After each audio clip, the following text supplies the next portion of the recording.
এইটো এটা সৰু কিটচন হয় আৰু আপোনালোকে দেখি আছে এইটো মই চাবিজনৰ কাৰণে ৰাখিছোঁ।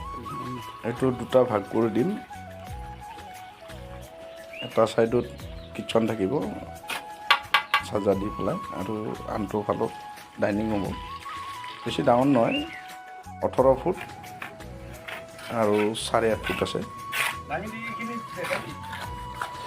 বহুত কম খৰচত বনাই আছোঁ এইটো।